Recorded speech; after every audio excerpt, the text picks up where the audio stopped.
Hello বন্ধুরা, সবাই কেমন আছেন? আশা করছি সবাই ভালো আছেন, ভালো থাকবেন। বন্ধুরা, আজকে কুকিং উইথ সুনিতার চ্যানেলে আজকে রান্না হবে এই যে পেঁপে। কালকে এটা পেঁপে কিনেছিলাম, আর এখানে আছে আমার কাতলা মাছ। তো পেঁপে দিয়ে আজকে কাতলা মাছের ঝোল করব। এখন তো গরমকালে হালকা হালকা পাতলা ঝোল করব। তো দেখবেন কিভাবে পেঁপে দিয়ে কাতলা মাছের ঝোল করছি। আমি এবারে পেঁপেটা কেটে রান্নায় ফিরে আসছি। এরকম এভাবে কেটে নিয়েছি, আর মানে দুভাগ, পুরো সব পেঁপেটা নেব না, ওই হাফ হাফ নেব, দুভাগের এক ভাগটা নেব। তো এবারে পেঁপেটা আমি ছাড়িয়ে নেব।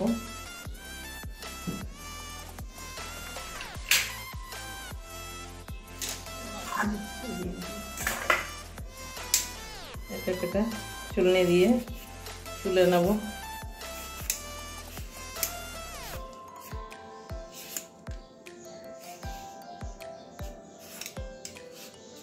আলু একটা দেবো, তাহলে ভালো লাগবে আরো।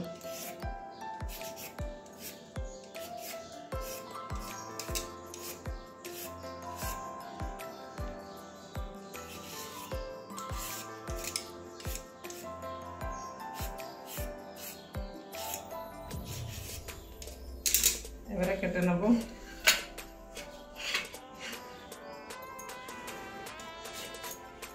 লম্বা কেমন যেন পেঁপেটা, মাথার দিকে সরু।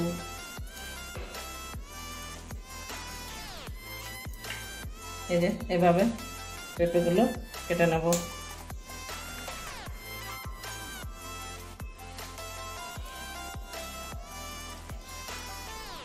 লম্বা লম্বা করে কাটছি। পেঁপের এই যে ভিতরের ইয়েগুলো, ওগুলো বটি দিয়ে এইভাবে ছাড়িয়ে নিচ্ছি।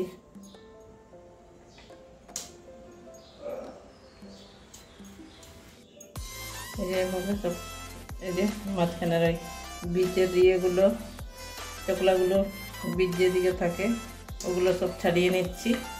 এবারে ওইভাবেই সমস্ত পেঁপেগুলো কেটে নেব। এই যে একটা আলু নিয়েছি, ছুলেও নিয়েছি, এটাও দিয়ে দেবো। এটাও সেভাবে লম্বা লম্বা করেই কেটে নেব।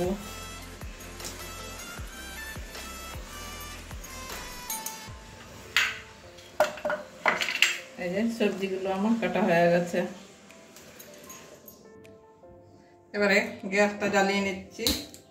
মাছগুলো আগে ভাজবো। কড়াই বসিয়ে দিচ্ছি।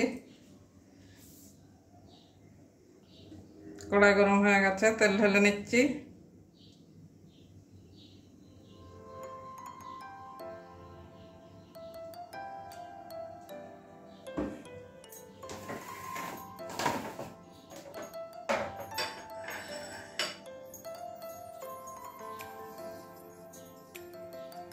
তেলটা একটু গরম হতে দেবো।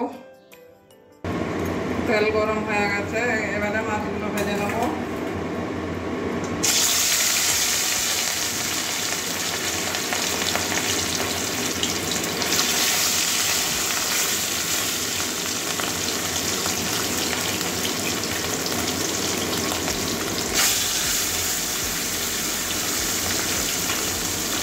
অল্প করে ভাজবো।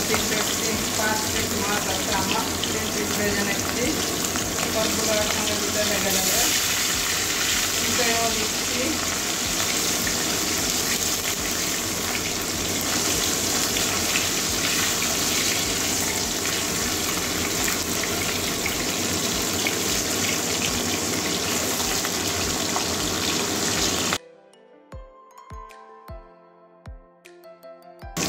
মাছগুলো আমার ভাজা হয়ে গেছে, লাল লাল করে ভেজে নিয়েছি।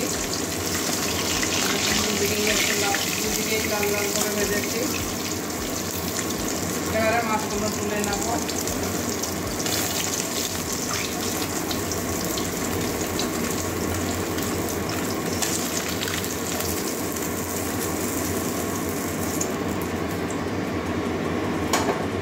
বাকি মাছগুলো ওইভাবেই ভেজে নেব।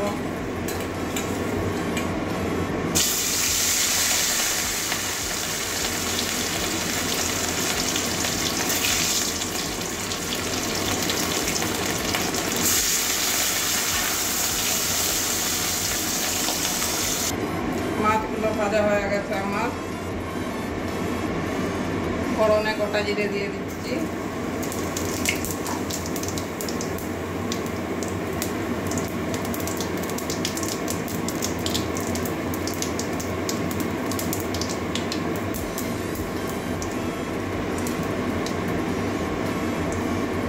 জিরে থেকে একটা সুন্দর গন্ধ বেরিয়ে গেছে।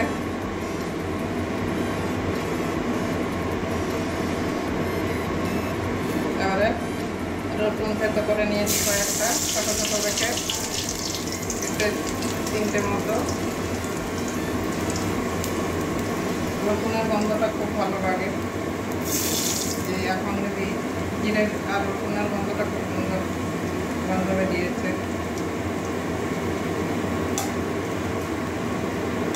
এবারে পেঁয়াজ বাটা দিয়ে দিচ্ছি।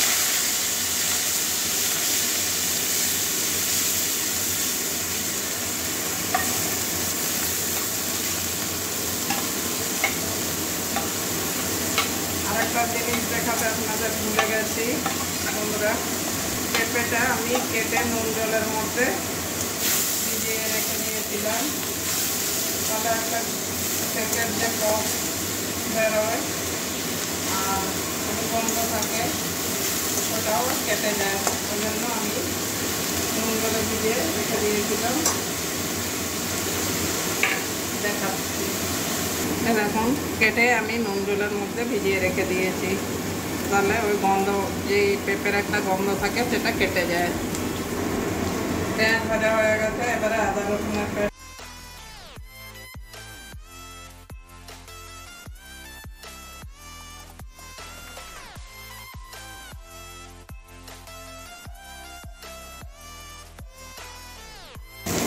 আদা রসুনের কাঁচা গন্ধ চলে গেছে, এবারে বাকি মশলাগুলো সব দেবো। জিরে গুঁড়ো দিয়ে দিচ্ছি 1 চামচ,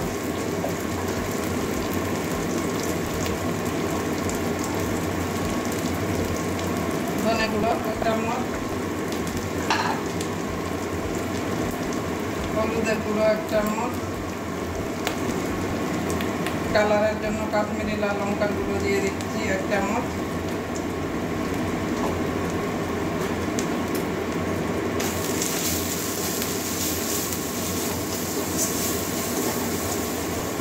এটা পেঁয়াজ রসুন ছাড়াও করা যায়, শুধু আদা জিরে বাটা দিয়েও করা যায়।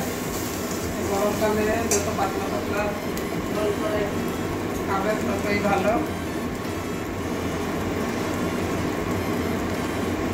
কাঁচা লঙ্কা মাঝখানে চিরিয়ে দিয়েছি, এবারে জল দিয়ে মশলাটাকে কষিয়ে নেব।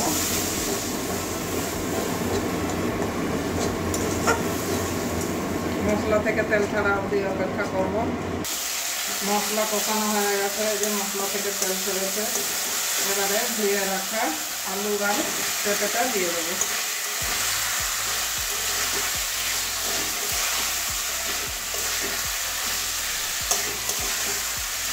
আলুটাও ভাজিনি আজকে, প্রত্যেক দিন তো ভাজা করে খাই, আজকে আলু ভাজা খাইনি, ভাজা ছাড়াই রান্না করছি। এবারে ভালো করে কষিয়ে নেব। টমেটো দেবো, টমেটো পরে দেবো, নুন দিয়ে দিচ্ছি পরিমাণ মতো।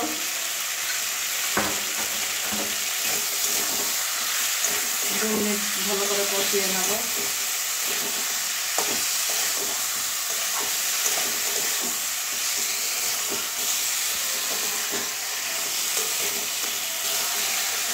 দু মিনিট কষানো হয়ে গেছে, লেগে যাচ্ছে। এবারে যেরকম ঝোল খাবেন সেই বুঝে জল দিতে হবে। পেঁপেটা যাতে, পেঁপে আলু যাতে সিদ্ধ হয় সেই বুঝে জলটা দিতে হবে। আমি একটু বেশি করেই জল দিচ্ছি।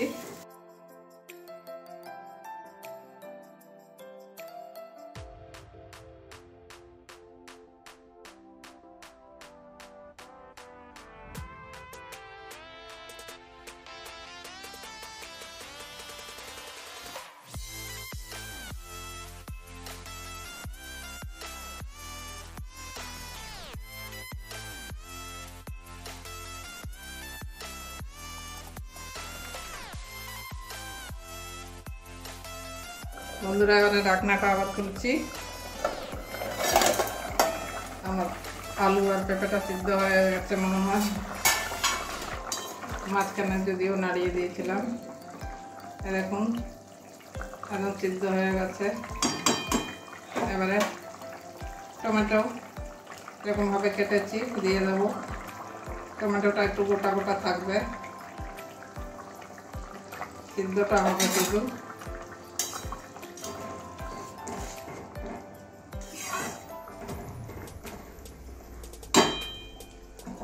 এবারে মাছ কটাও দিয়ে দেবো।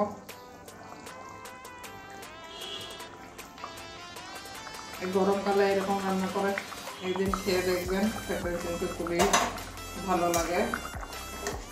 পাতলা পাতলা ঝোল, বেশি মশলা টসলা বেশি না খাওয়াই ভালো। এই গরমে পেট গরম হয়ে যাবে। শুধু আদা জিরে বাটা দিয়ে করবেন, আরো ভালো লাগবে। এবারে আবারও ঢেকে দেবো, আবারও 2-3 মিনিটের জন্য ঢাকা দিয়ে রাখবো।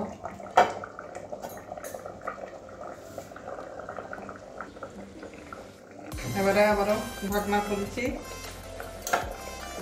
3-4 মিনিট করে।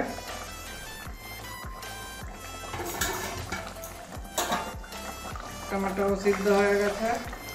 এবারে ধনে পাতা দিয়ে দিচ্ছি। এখনো গরমকালেও ধনে পাতা পাওয়া যাচ্ছে, এরকম তো সারা বছরই পাওয়া যায়। বেশ তাজা তাজা ধনে পাতা ছিল। আর গাছ দেখাচ্ছি আপনাদের, কত বড় বড় গাছ। এরকম ধনে পাতার গাছ, কত বড় বড় গাছ হয়েছে। তাও এই যে গোড়ায় কেটেছে, এরকম এত বড় বড় গাছ করে রেখে দিয়েছে এই গরম সিজনের জন্য। হালকা করে একটু নাড়িয়ে দেবো ধনে পাতাটা, যাতে নরম হয়ে যায়। আবারও কয়েক সেকেন্ডের জন্য একটুখানি ঢাকা দিয়ে দেবো।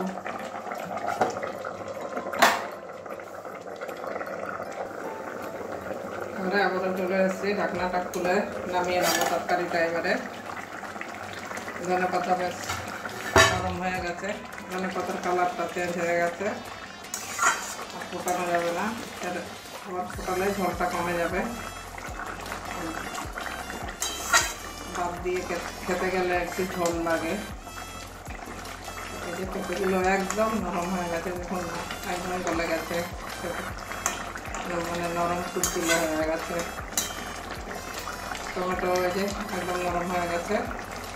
তো এবারে নামিয়ে নেবো, নামিয়ে একটা বাটির মধ্যে ফেলে দেখাচ্ছি। বন্ধুরা পেঁপে দিয়ে আমার কাতলা মাছের ঝোলটা কেমন হয়েছে অবশ্যই কমেন্ট করবেন, ভালো লাগলে লাইক দিয়ে দেবেন। পুরনো বন্ধুরা তো নতুন বন্ধুরা এক এক সময় খুব কষ্ট লাগে, আপনারা যখন পাশে থাকছেন না। অনেক বন্ধুরাই পাশে থাকছে এখন, আমাকে কমেন্ট করছে। কমেন্ট কাল মানে এর আগের ভিডিওতেও বলেছি, কমেন্ট করলে খুব ভালো লাগে, তো অবশ্যই কমেন্ট করবেন। আর আজকের জন্য তাহলে এটুকুনই, আজকে বেশি কিছু বলবো না। তো আপনাদের ব্যাপার, আপনাদের যদি ভালো লাগে আমার রান্না অবশ্যই পাশে আসবেন, থাকবেন। আর ভালো না লাগলে